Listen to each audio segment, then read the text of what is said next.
Daniel capítulo 6. Vamos abrir nossas Bíblias. Eu creio que nesse capítulo nós temos uma das histórias mais inspiradoras da Bíblia.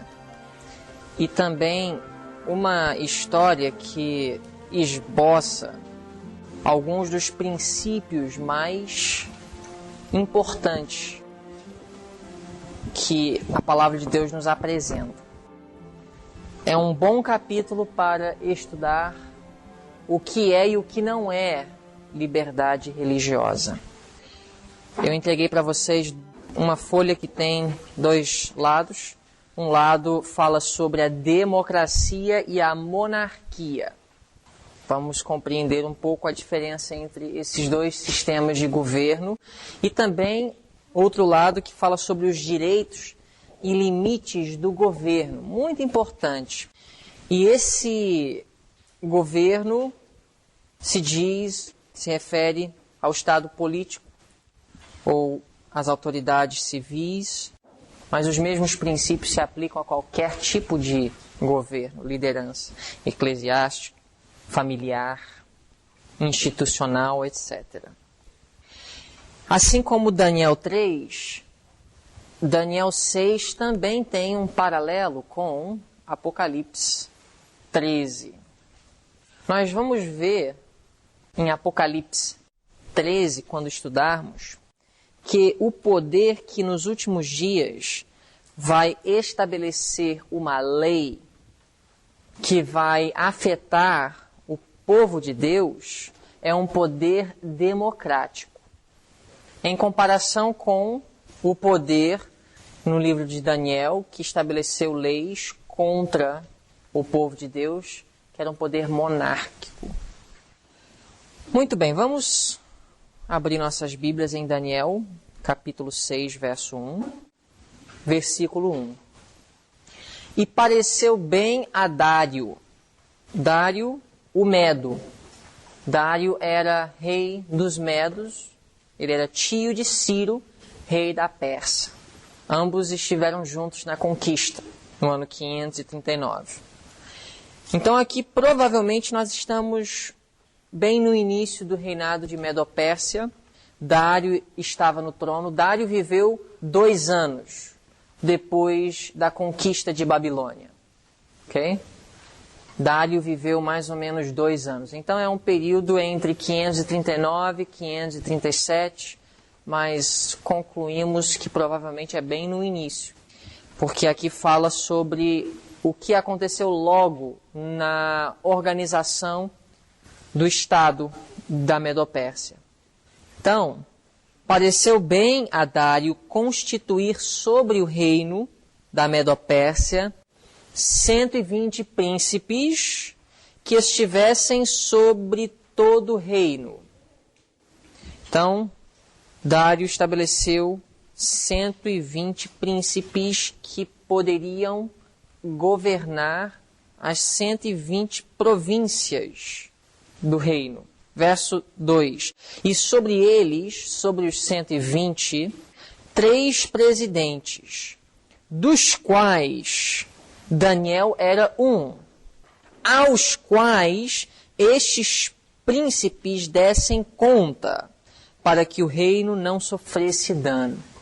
Como poderia, primeiro, um escravo cativo de uma nação como Judá, tão pequena, tão insignificante, ser colocado logo como presidente da nação mais poderosa do mundo?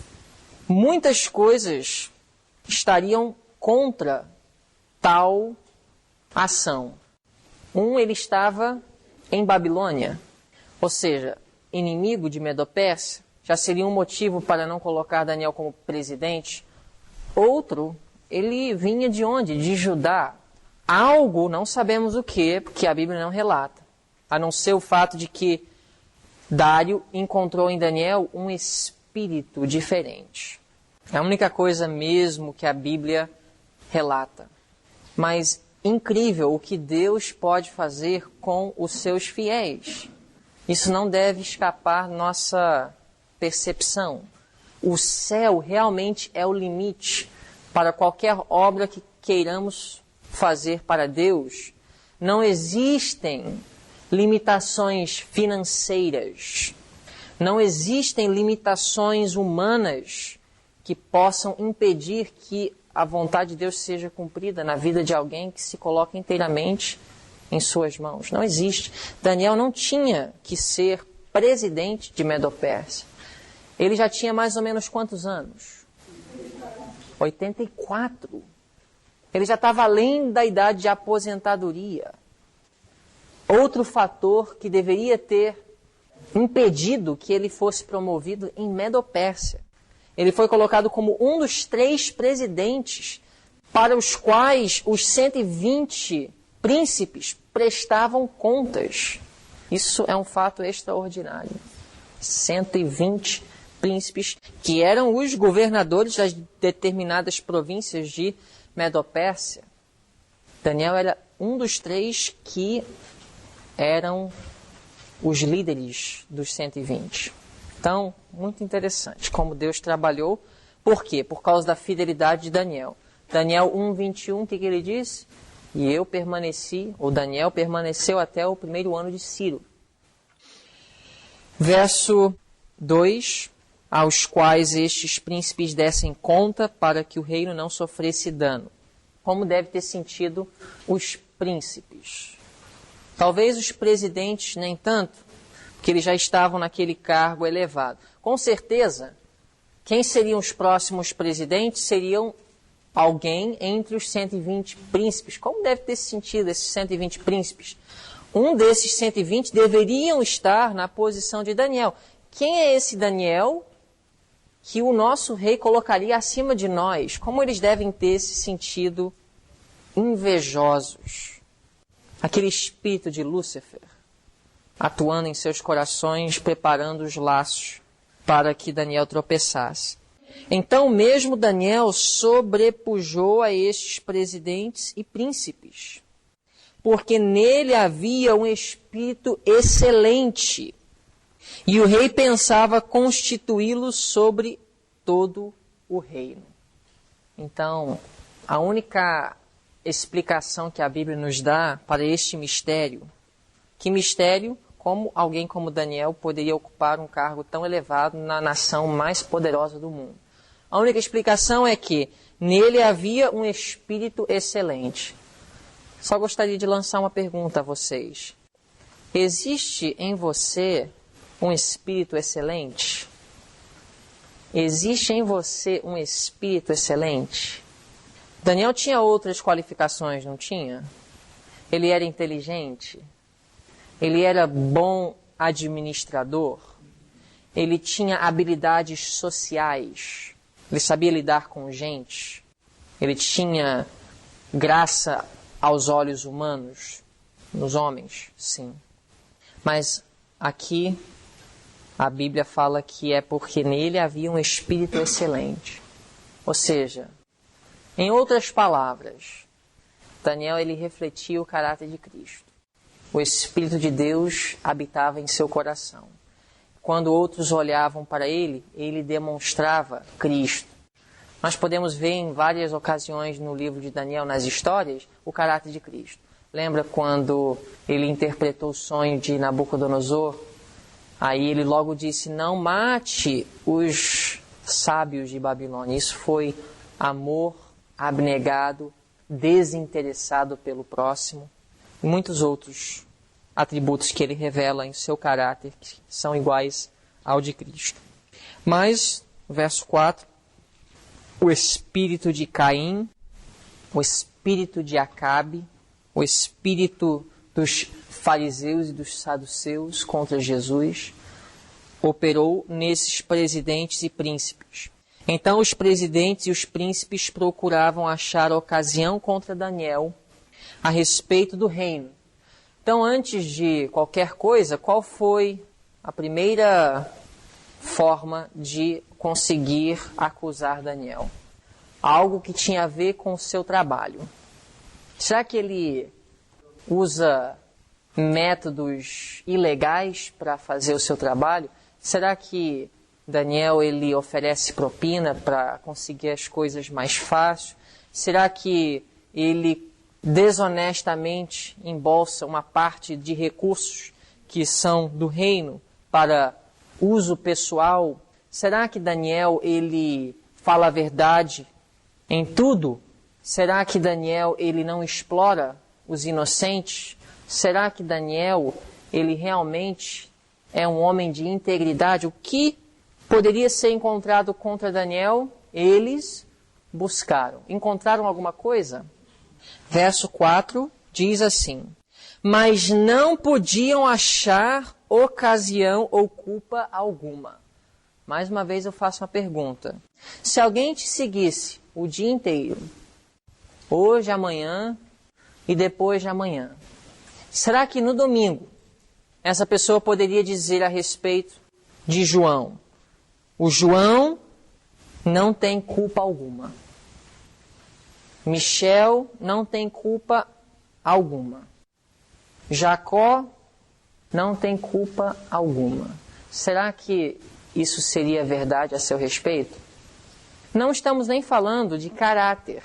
Estamos falando apenas de uma boa conduta humana. Esses não eram homens de piedade religiosos. Estamos falando em coisas que têm a ver com as leis humanas, como CDs falsificados, pirata, ou integridade fiscal, financeira, falar a verdade, não explorar o próximo ao lidar em negócios, coisas assim.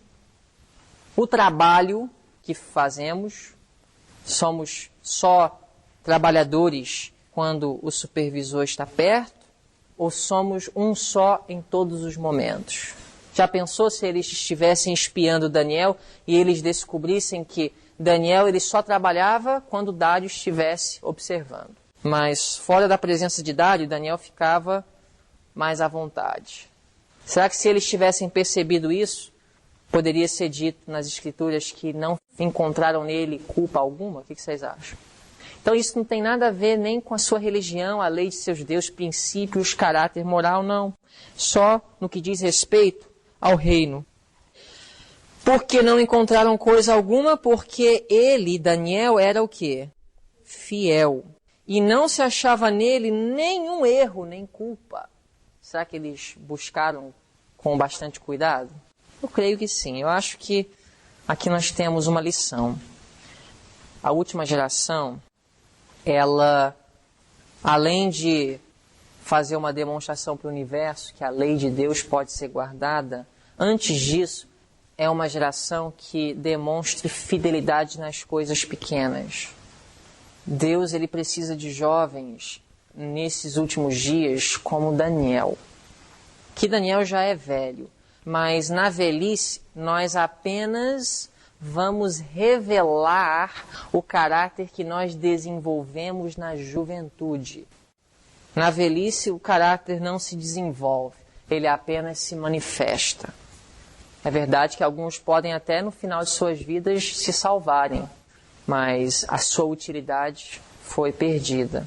Daniel, como jovem, ele era fiel nas pequenas coisas. Ele se demonstrou firme, leal ao seu Deus.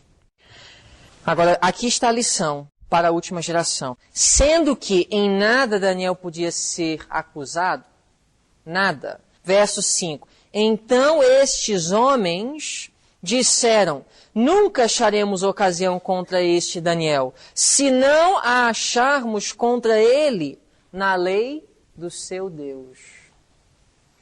Os anjos maus tinham medo de Daniel porque Daniel, em seu caráter, ele era uma ameaça para os propósitos do maligno. Que Daniel, ele brilhava e a luz expunha o mal. Então os anjos maus estavam inspirando esses homens malignos e Satanás, assim, na última geração, ele não vai ter como causar a queda dos fiéis de Deus, então ele vai precisar de estabelecer uma lei. Ela se chama a lei dominical.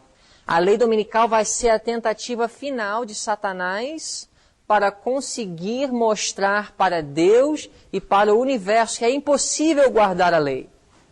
Satanás ele vai dizer assim, olha, eles hoje são obedientes, mas é porque eles não são tentados, eles são protegidos, igual no caso de Jó. Então ele vai dizer, vamos colocar uma lei de vida ou morte, e aí eu vou te mostrar que eles não vão guardar os teus mandamentos. E Deus então vai fazer uma demonstração através deles, e depois dessa demonstração Deus vai apontar para eles e dizer, aqui está a paciência dos santos, os que guardam os mandamentos de Deus e a fé de Jesus. Então aqui Daniel, em Daniel capítulo 6, é um tipo dos 144 mil. Não podiam encontrar nada contra ele. Da mesma forma, Satanás não encontrará nada contra os fiéis do povo de Deus. Mas então ele vai usar uma última tática, uma última tentativa, que será a lei dominical. No caso aqui não foi uma lei dominical, mas foi uma lei que estava em conflito com a lei de Deus. Então estes homens disseram, nunca acharemos ocasião contra este Daniel, se não a acharmos contra ele na lei do seu Deus. Então a história, ela se repete. Uma lei que está em conflito com a lei de Deus. Então Daniel 6, Apocalipse 13, qual é o denominador comum? Uma lei em conflito com a lei de Deus. Então estes presidentes e príncipes foram juntos ao rei e disseram-lhe assim, ó rei Dário, vive para sempre. Qual é a primeira palavra do verso 7? Qual é a primeira palavra que aparece no verso? Todos. Todos os quê? Os presidentes do reino. Isso é verdade? Quem são todos os presidentes do reino? São 3. E Daniel era um dos 3. Olha só. Todos os presidentes do reino, os capitães e príncipes, conselheiros e governadores, qual é a próxima palavra? Concordaram em promulgar um edito real. Isso era então o quê? Uma mentira. Obviamente Daniel não fez parte. Ele não teria concordado. Mesmo se fosse uma lei boa, ou seja, uma lei que encorajasse a adoração correta, Daniel não teria, porque Daniel compreendia os limites e os direitos e os deveres do Estado. Daniel não fez parte. Olha só, Satanás ele tem uma aparente vantagem contra Deus. Portanto, os agentes de Satanás têm uma aparente vantagem contra o povo de Deus. Qual é? Uma ferramenta que Deus não usa. A mentira. Deus não usa essa ferramenta. Satanás e seus agentes usam. É por isso que a verdade, aparentemente, ela parece estar sendo derrotada, mas no final ela será triunfante. Que a verdade, ela triunfará. Mas às vezes a causa do maligno parece estar ganhando. Mas ela não ganhará. Mas ela parece estar ganhando por causa dessa ferramenta. A mentira. Quando não há nenhuma argumentação lógica, racional, fundamentada em fatos, então o indivíduo inspirado por Satanás, ele se rebaixa a uma tática que se chama a mentira. Denegrir o caráter do outro e falar coisas falsas contra o mesmo. Aqui eles vieram com uma falsa testemunha. Eles vieram, não eram todos, alguns, como se fosse uma representação dos 3 presidentes e os 120 príncipes. Nós todos estamos de acordo, rei. Nós queremos te honrar durante um período de 1 mês. Eles apelaram ao quê do rei? A vaidade do rei. Todo ser humano tem essa vaidade, não tem? Quantos não gostam de ser bajulados? Eu ainda não encontrei muitas pessoas, talvez nem sequer uma, que não gostam de ser elogiados. Fala a verdade, você não gosta quando alguém fala bem de você? Quando alguém canta parabéns no seu aniversário? Então, isso cegou os seus olhos para o verdadeiro propósito dos inimigos de Daniel. O rei amava Daniel. O rei tinha uma simpatia extraordinária por Daniel. Se o rei soubesse que isso era para causar a ruína de Daniel, será que o rei teria concordado? Só que ele ficou cego por causa de quê? É por isso que nós precisamos ter muito cuidado em elogiar pastores e pregadores. Poxa, que sermão maravilhoso, Deus te usou. Você é muito bom, você prega maravilhosamente. Cuidado, porque isso deixa a mente cega. A gente não quer alimentar o orgulho do homem. Agradeça a Deus, mas procure evitar. A própria irmã White, ela fala a respeito disso, de bajular ministros. Perigoso.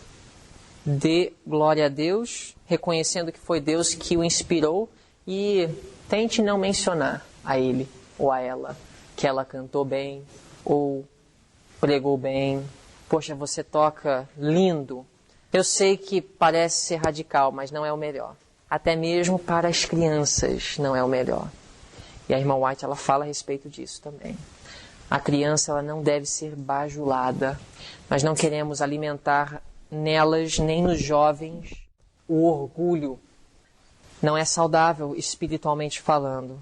É bom reforçar o bom, é bom reforçar o que é bom nas pessoas, mas com muito cuidado, muita sabedoria. Assim, Dário caiu nessa armadilha por causa da vaidade da natureza humana. Todos os príncipes do reino, os capitães e principais, ou príncipes, conselheiros e governadores concordaram em promulgar um edito real e confirmar a proibição que qualquer que, por espaço de 30 dias, fizer uma petição a qualquer Deus ou a qualquer homem, e não a ti, ó rei, seja lançado na cova dos leões.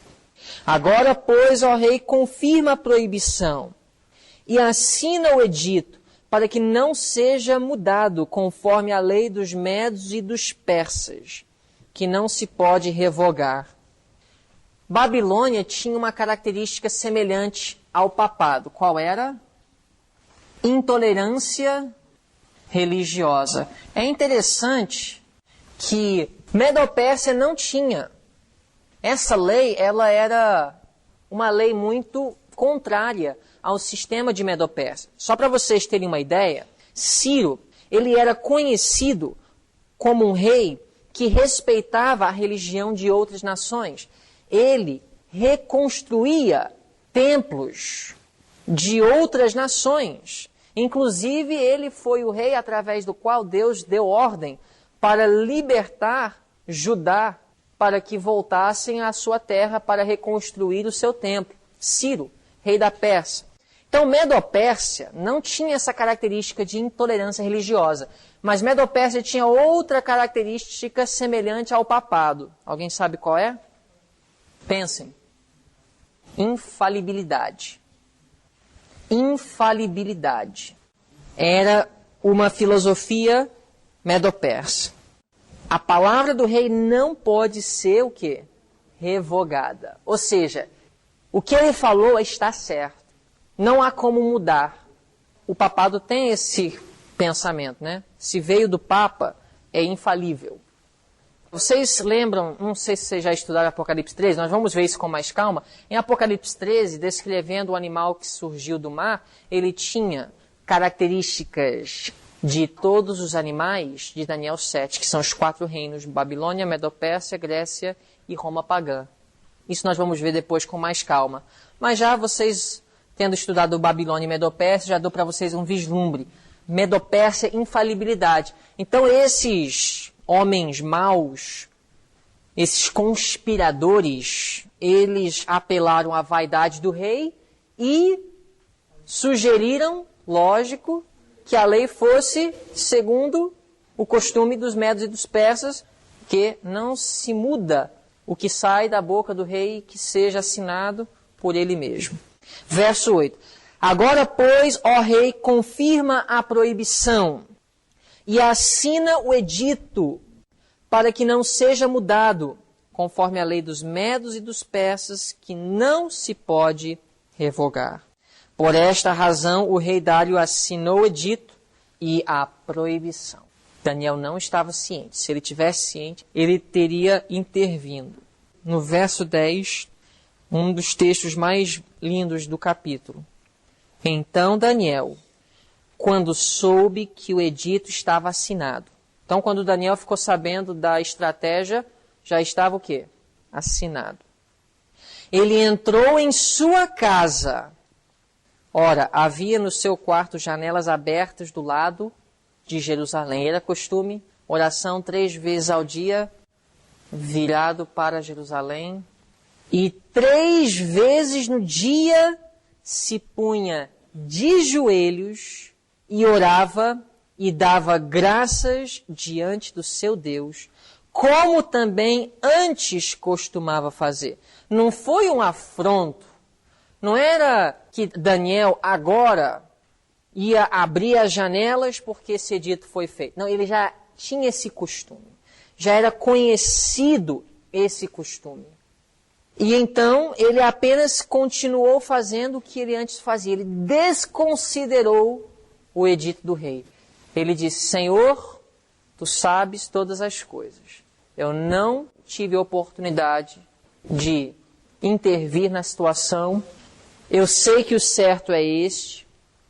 Não quero trazer polêmica, mas eu entendo que agora a situação está assim e ela é tal que vai trazer polêmica, mas eu deixo as consequências nas tuas mãos.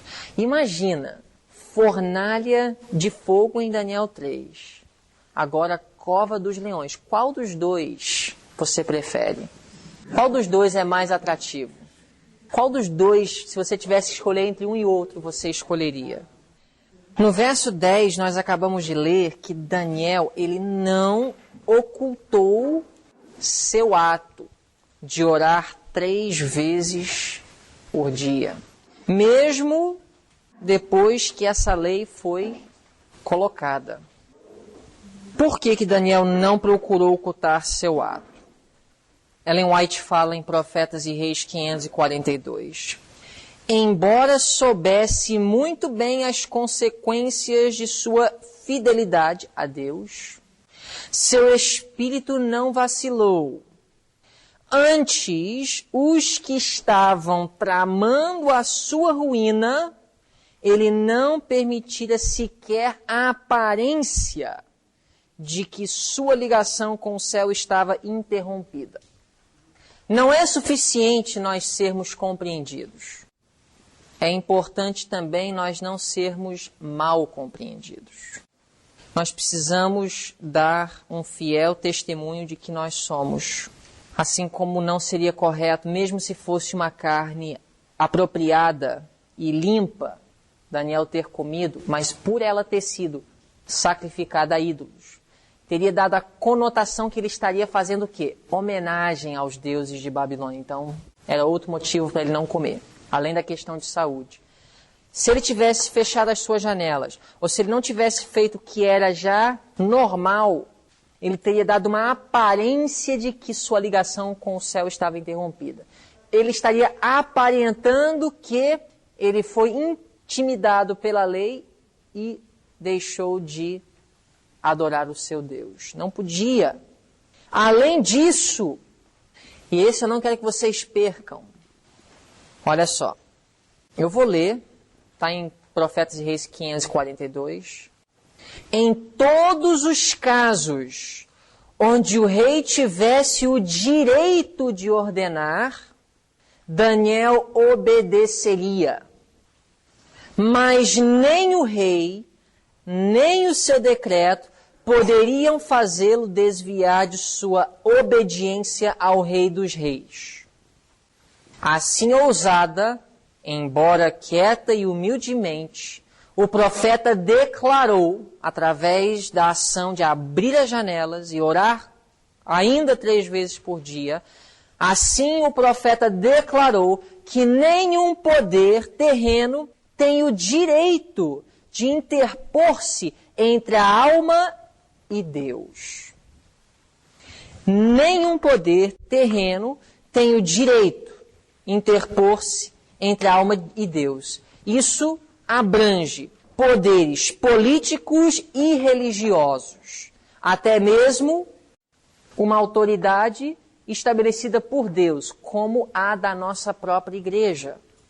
Daniel, ele precisou, com esse ato, demonstrar que nenhum poder humano tem o direito de intervir entre uma alma e Deus. Se você tem consciência, razão, e você está convicto de um dever religioso, nenhuma autoridade humana pode interferir nas suas convicções. Não pode. Não há esse direito dado por Deus.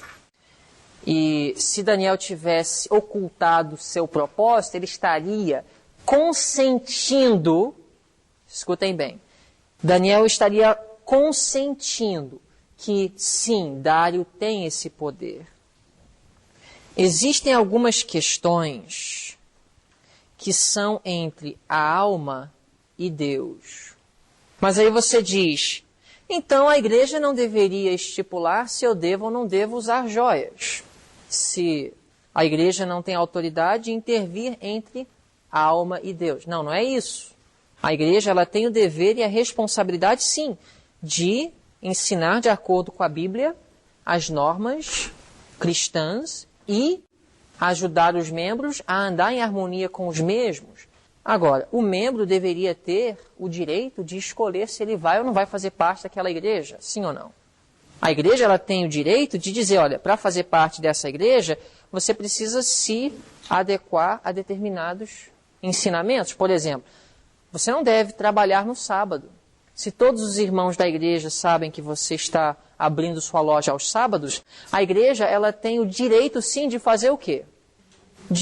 Olha, você concorda que não pode trabalhar aos sábados? Sim, concordo. Então você vai fechar a sua loja, não vai? Porque você está dando um mau testemunho para os irmãos e para a comunidade. Se não concorda, a igreja ela tem o direito de excluir como membro, não como frequentador, mas como membro, aquela pessoa. A igreja não tem o direito de, além de excluir, perseguir e afrontar e usar o poder político para forçar com que aquela pessoa deixe de abrir sua loja aos sábados. Vocês entenderam?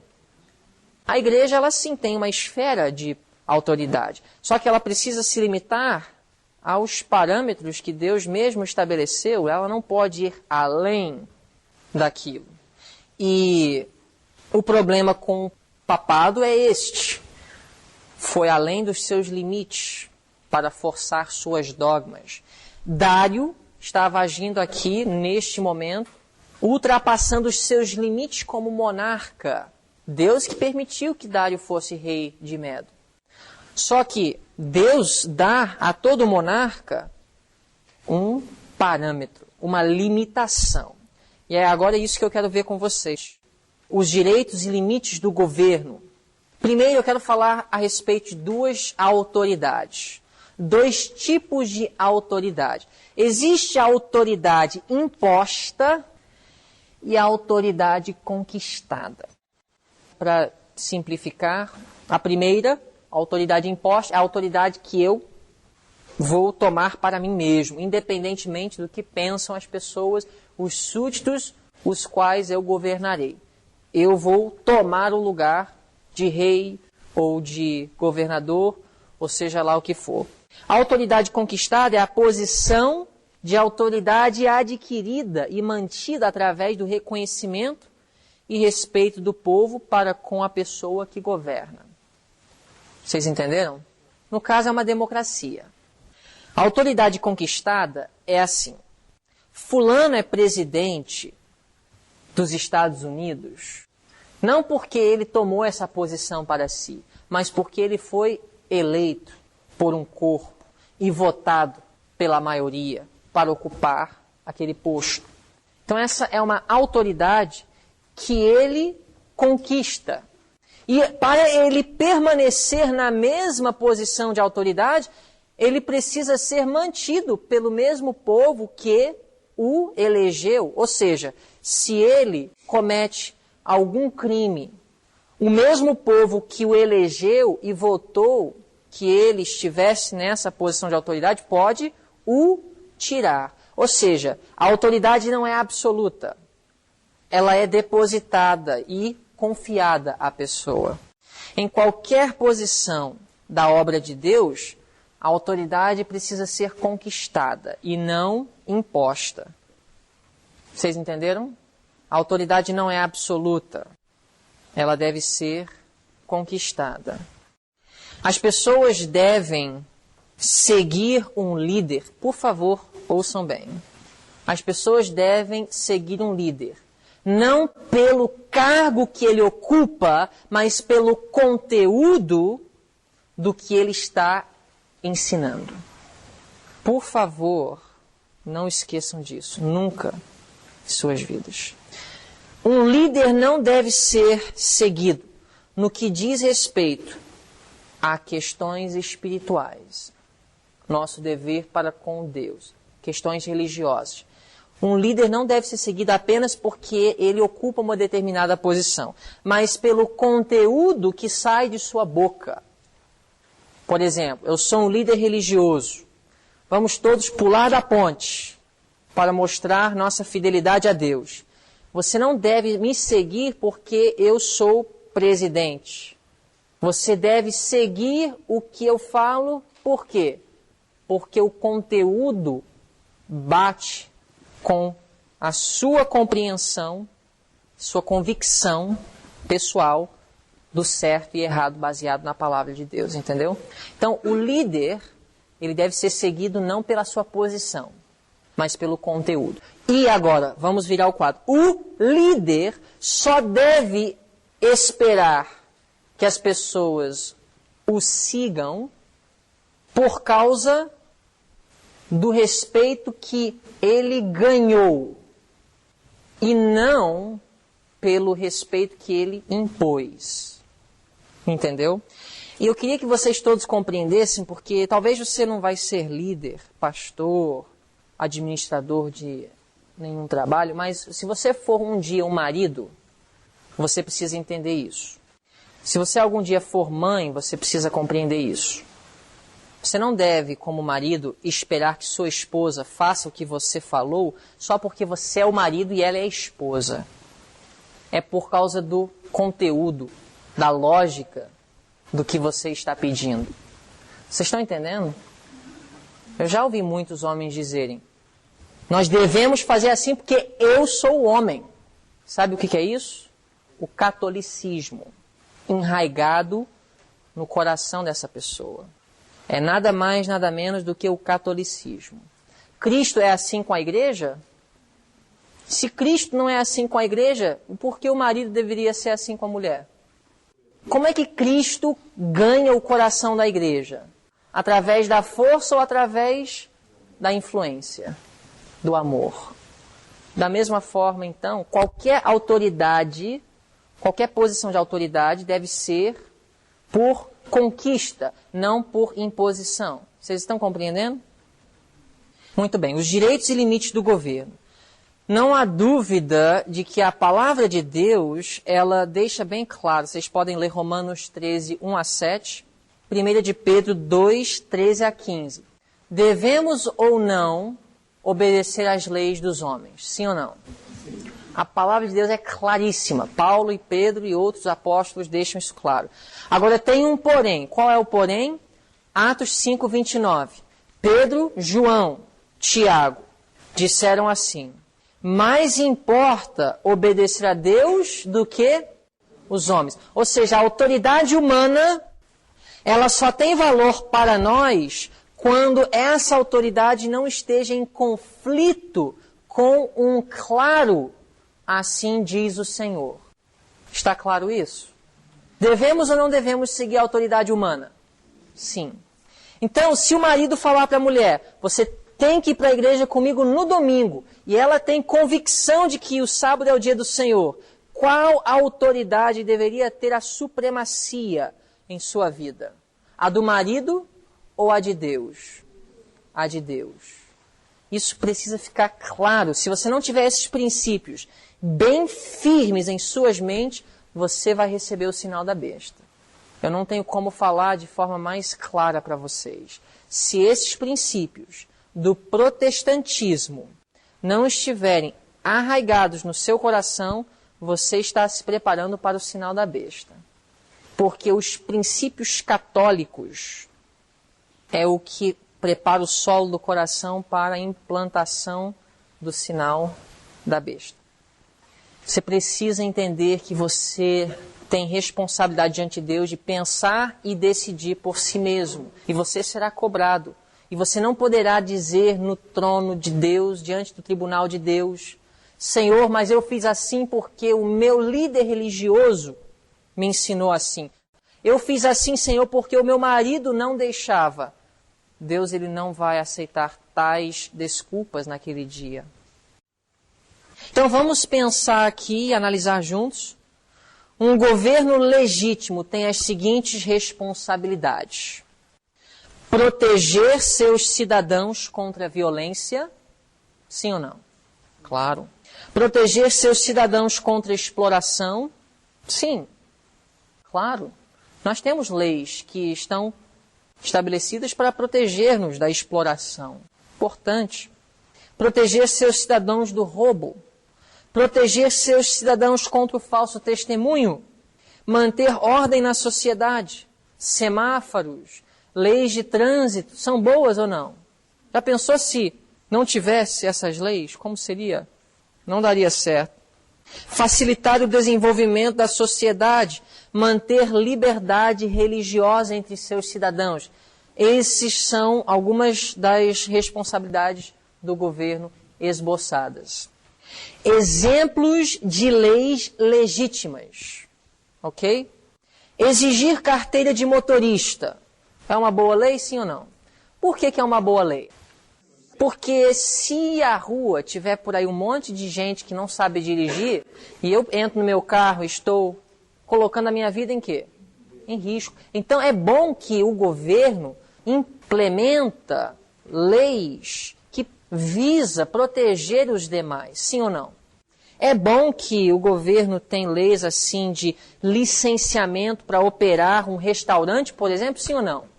Sim, eu quero saber, quando eu entro dentro de um restaurante, que eles têm determinados critérios de preparar a comida.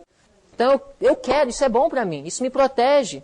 Já pensou se os restaurantes não tivessem nenhum órgão observando e analisando, fiscalizando, para determinar se tudo está indo direitinho lá atrás?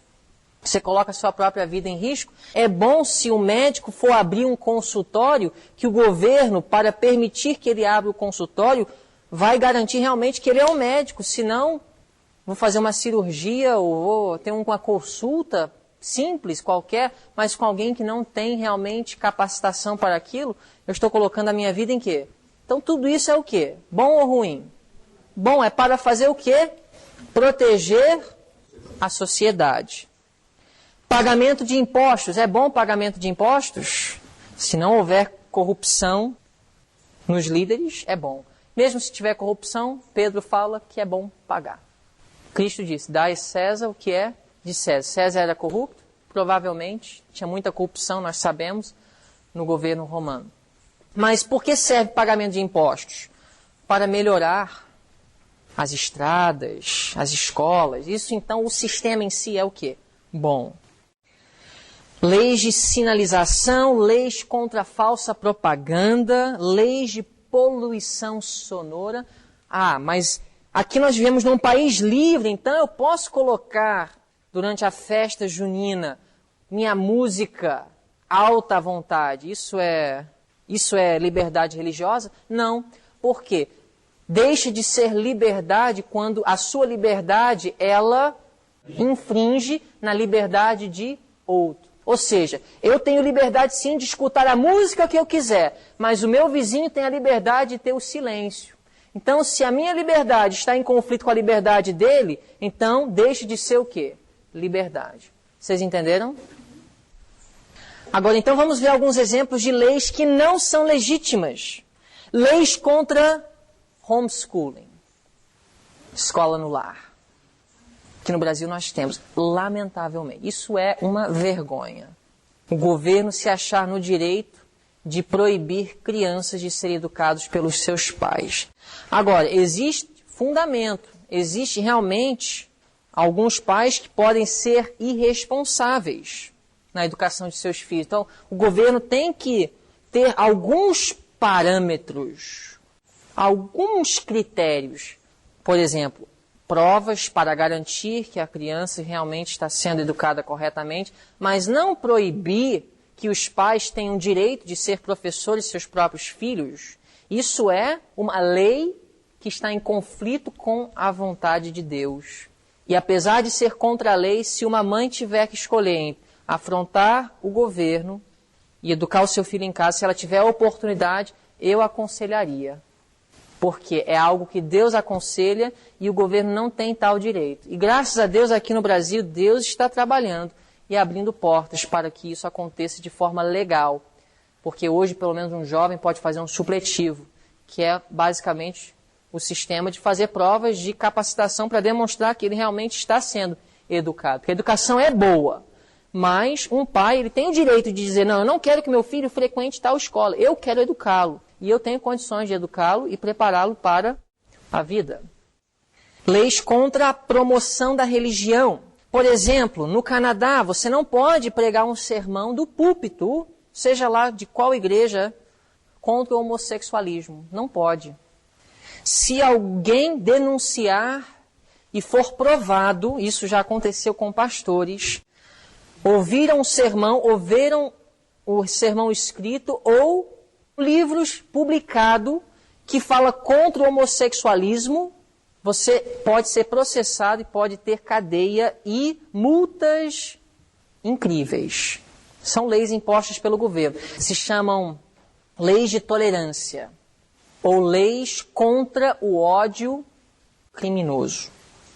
Hate crimes em inglês se chamam. Essa é uma lei que não é legítima. O governo não tem o direito de proibir uma pessoa de pensar e expressar suas convicções. Se eu acredito que o homossexualismo é uma abominação, eu deveria ter o direito de expressar.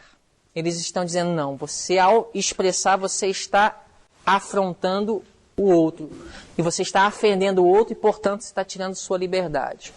Mas não é assim. Não é assim. Senão você está tirando a pessoa o direito de ter suas próprias convicções.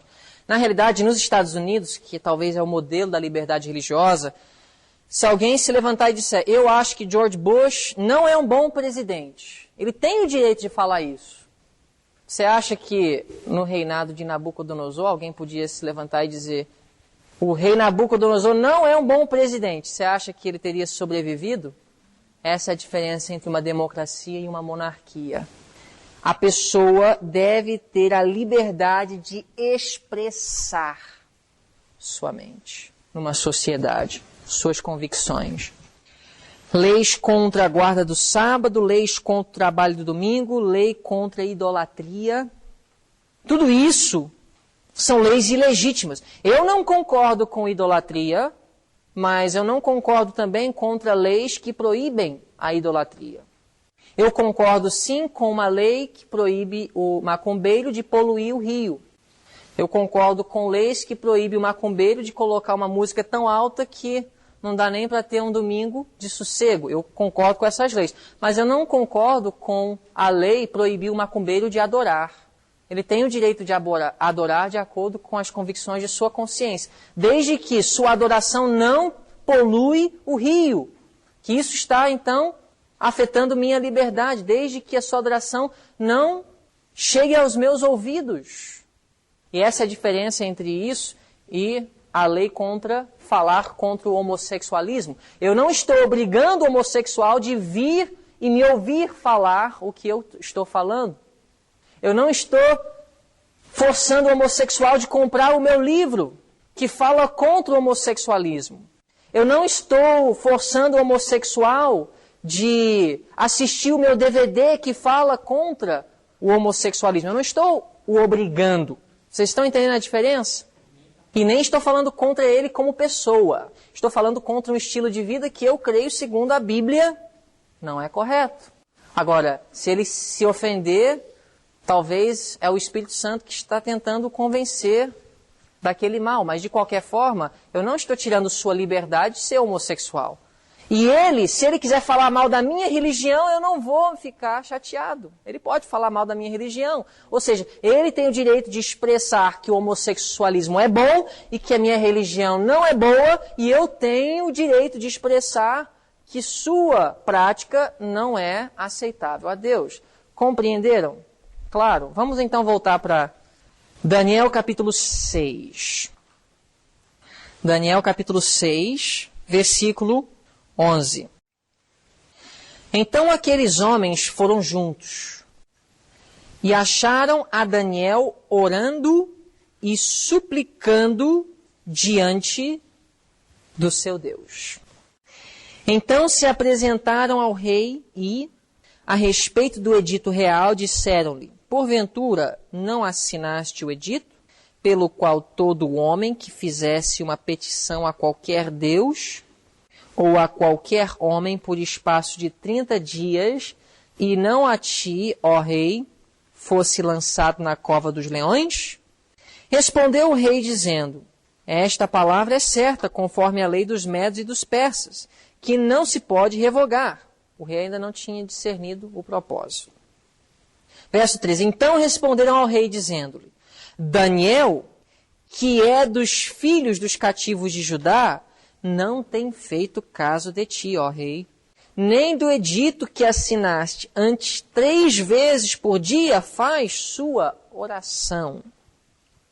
Ouvindo então o rei essas palavras, ficou muito penalizado, e a favor de Daniel propôs dentro do seu coração livrá-lo, e até o pôr do sol trabalhou para salvá-lo. Então o rei Dário ele tentou encontrar uma brecha, qualquer oportunidade, o dia inteiro. E os conspiradores perceberam isso. Olha o que diz, verso 15. Então aqueles homens foram juntos ao rei e disseram-lhe: sabe, ó rei, que é lei dos medos e dos persas que nenhum edito ou decreto que o rei estabeleça se pode mudar. Agora o rei já está sabendo do objetivo inicial, não está? Sem dúvida.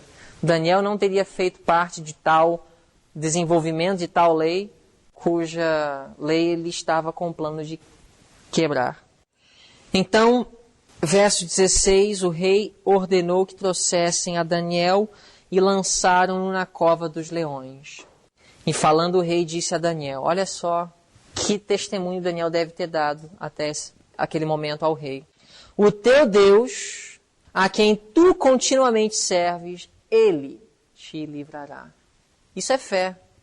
O próprio rei tinha convicção de que o Deus de Daniel podia o livrar da cova dos leões, da boca dos leões. E foi trazida uma pedra e posta sobre a boca da cova. E o rei a selou com o seu anel e com o anel dos seus senhores, para que não se mudasse a sentença acerca de Daniel. Então o rei se dirigiu para o seu palácio e passou a noite em jejum, e não deixou de trazer à sua presença instrumentos de música, e fugiu dele o sono. Já passou uma noite assim? Não conseguiu dormir? Na expectativa do que vai acontecer no próximo dia? O rei estava em expectação. O que vai acontecer no dia seguinte? Diz assim, verso 19. Pela manhã, ao romper do dia, levantou-se o rei e foi com pressa à cova dos leões. E chegando-se à cova, chamou por Daniel com voz triste. Talvez a sua fé vacilou um pouco. E disse o rei a Daniel: Daniel, servo do Deus vivo, dar-se-ia o caso que o teu Deus, a quem tu continuamente serves, tenha podido livrar-te dos leões? Talvez com uma voz duvidosa. Será que você ainda está vivo aí, Daniel? Verso 21. Então Daniel falou ao rei: ó rei, vive para sempre. Você já pensou estar lá dentro, naqueles momentos iniciais, e olhar na cara daqueles leões cheios de fome? Será que Daniel estava tremendo por dentro? Eu creio que não. Creio que ele foi lá para dentro já convicto. Mas imagina olhar, até quando eu vou no zoológico eu já fico com medo, e tem aquela grade, até com a grade eu já fico com medo de chegar perto. Os leões, um dos animais mais terríveis, assim, mais espantosos. O meu Deus enviou o seu anjo e fechou a boca dos leões. Em Hebreus 11 fala que pela fé, bocas de leões foram fechadas. Para que não me fizessem dano, porque foi achada em mim inocência diante dele.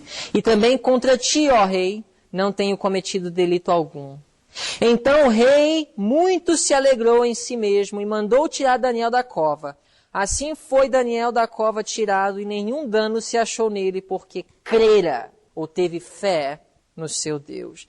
Será que aqueles malignos homens falaram assim: eu acho que os leões não estavam com fome, foi por isso. Eu acho que é possível que eles teriam vindo com tal argumentação para desfazer do milagre. Talvez isso aconteceu, porque o próximo passo que o rei tomou, que eu creio foi justo, ele disse: então, já que eles não estão com fome, vamos ver. Essa vai ser a prova. Se foi um milagre de Deus ou foi apenas por acaso que todos os leões estiveram em jejum por 24 horas. Diz assim, no verso 24, e ordenou o rei, e foram trazidos aqueles homens que tinham acusado Daniel, e foram lançados na cova dos leões, eles, seus filhos e suas mulheres. O rei não teve pena. E ainda não tinham chegado ao fundo da cova quando os leões se apoderaram deles. Já pensou? Os leões já estavam lá embaixo com as bocas abertas de tanta fome. Eles não entenderam por que durante tanto tempo eles não conseguiram comer aquela comida que estava diante deles. Mas antes que aqueles outros pudessem chegar ao fundo da cova, eles já foram engolidos. Diz que se apoderaram deles e lhes esmigalharam todos os ossos. Então o rei Dário escreveu a todos os povos, nações e línguas que moram em toda a terra: a paz vos seja multiplicada. Da minha parte é feito um decreto pelo qual em todo o domínio do meu reino os homens tremam e temam perante o Deus de Daniel. Porque ele é o Deus vivo e que permanece para sempre, e o seu reino não se pode destruir, e o seu domínio durará até o fim. Ele salva, livra e opera sinais e maravilhas no céu e na terra. Ele salvou e livrou Daniel do poder dos leões. Então Daniel, pois, prosperou no reinado de Dário e no reinado de Ciro, o persa. Muito bem. Página 546 de Profetas e Reis. Só algumas citações chaves. Página 546 diz assim: a experiência de Daniel como estadista no reino de Babilônia e da Medo-Pérsia revela a verdade de que um homem de negócios não tem que ser necessariamente um homem ardiloso e astuto, mas pode ser um homem instruído por Deus em cada passo. Eu já ouvi alguém me dizer que aqui no Rio de Janeiro, para ser um homem de negócio, você precisa se valer de métodos ardilosos e de astúcia. É necessária a propina. É necessário fazer uma coisa ou outra. Eu não posso dizer que eu nunca tive numa situação de ter um negócio, mas de acordo com essa citação aqui, a experiência de Daniel, que viveu num dia de corrupção, sua experiência é uma evidência de que um homem de negócios não precisa se valer dessas coisas para ser próspero. Ou seja, a prosperidade pode vir, às vezes Deus vai ter que operar milagres, mas pode vir ao homem honesto. Olha, mentir para economizar um dinheirinho ou outro, gente, não caiam nessa, nunca, em nada. Não deixe ninguém te dizer que é necessário dar propina é necessário ser desonesto, não tem nada a ver, uma pequena mentira não vai fazer mal nenhum, é para a obra de Deus, não sejam relativistas. Outra citação na mesma página. Estrita conformação com os reclamos do céu traz bênçãos, tanto temporais como espirituais. Estrita conformação com os reclamos do céu traz bênçãos, tanto temporais como espirituais. O poder do Estado se limita ao quê? O poder do Estado se limita ao quê? O poder do Estado se limita às leis que protegem o relacionamento horizontal e não vertical. Eu vou explicar. As leis humanas, a autoridade humana, as limitações do governo têm a ver com o relacionamento horizontal, ou seja, entre o homem, e não vertical, o homem com Deus. Então, se eu te disser, é correto o governo proibir as igrejas de idolatria, é correto sim ou não? Por que não é? Porque está tirando a liberdade dessa pessoa de adorar segundo a sua consciência. Eu concordo com a idolatria? Não. Mas, se aquela pessoa acredita que a idolatria é certa, o governo não tem o direito de intervir. Agora, o governo tem o direito de proibir o meu vizinho de entrar na minha casa sem eu estar dentro, para roubar minhas coisas? Tem. O vizinho pode dizer, mas isso é a minha convicção, baseado na minha religião. Tem como? Pode até ser a religião dele. Mas se a religião dele o leva a eliminar a liberdade de outro, igual os muçulmanos. Sabia que era de acordo com a convicção religiosa daqueles homens que pegaram um avião e destruíram as torres gêmeas? Era em nome de sua religião. Só que a liberdade deles estava o quê? Afetando a liberdade de outros. Então o governo ele precisa intervir no que diz respeito ao quê? Relacionamento de homem a homem. Não entre homem e Deus. Então, nós não concordamos com leis que enforçam a guarda do sábado. Concordamos?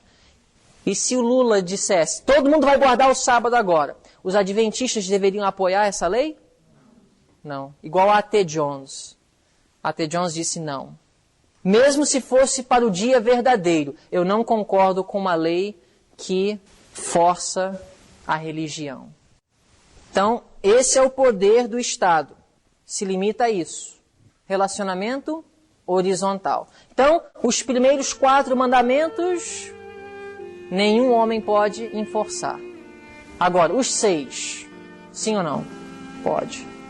Menos o 10º, que é um mandamento que sonda apenas o coração. O Estado não pode me colocar na prisão por ter cobiçado a esposa do meu próximo. Não pode.